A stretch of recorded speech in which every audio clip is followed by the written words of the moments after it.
جب سالس نے زارق نعمانی کی بات سنی تو اس کی آنکھیں ہلکی سی سکڑ گئیں۔ وہ پرسکون انداز میں صوفے پر بیٹھ گیا، ٹانگ پر ٹانگ رکھ کر بولا، مسٹر نعمانی، آپ کا مطلب کیا ہے؟ زارق نے تمسخرانہ ہنسی کے ساتھ کہا، میں سمجھتا تھا کہ تم اور تمہاری منگیتر کم از کم محبت میں تو ہوگے، مگر لگتا ہے تم دونوں کا رشتہ صرف دکھاوے کا ہے۔ میں غلط فہمی کا شکار تھا۔ میں نے یہ بھی سوچا کہ اگرچہ تم لوگوں کا تعلق محض ایک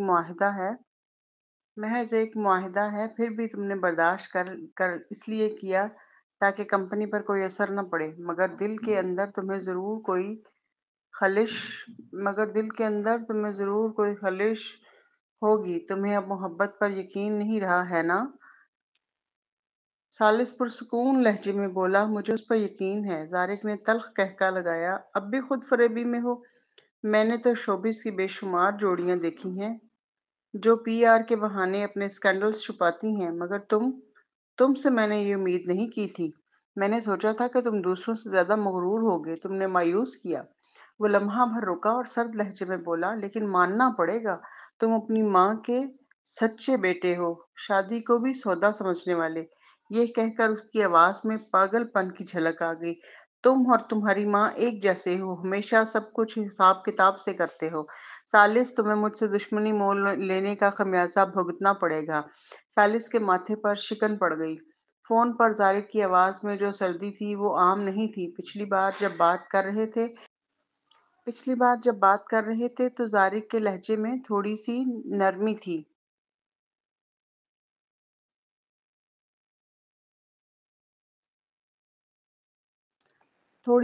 تھی، جیسے وہ کوئی اشارہ دینا چاہ رہا ہو۔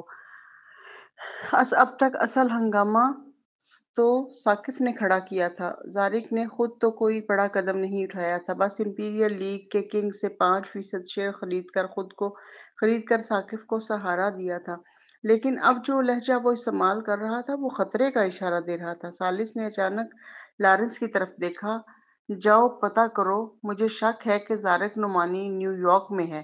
لارنس فوراً سیدھا ہو کر بولا، جی ابھی کرتا ہوں۔ شہر سے کچھ فاصلے پر ایک ولا میں لمبا، مضبوط اور باوقار شخص کھڑا تھا، کالا سوٹ پہنے، تقریباً 50 برس کی عمر کے باوجود چہرے پر وہی رعب، آنکھوں میں سختی تھی، مگر ان میں وقت کی تھکن بھی چھپی تھی۔ اگر آئرہ اسے دیکھتی تو فوراً پہچان لیتی، یہ زارق نعمانی تھا، مگر اب وہ بوڑھا ہو چکا تھا۔ 20 برس کی تلخیوں نے اس کے چہرے کی چمک چرا لی تھی۔ وہ دھواں چھوڑتا ہوا سگریٹ بجھاتا ہے، فضا میں جلے ہوئے تمباکو کی بو پھیل جاتی ہے۔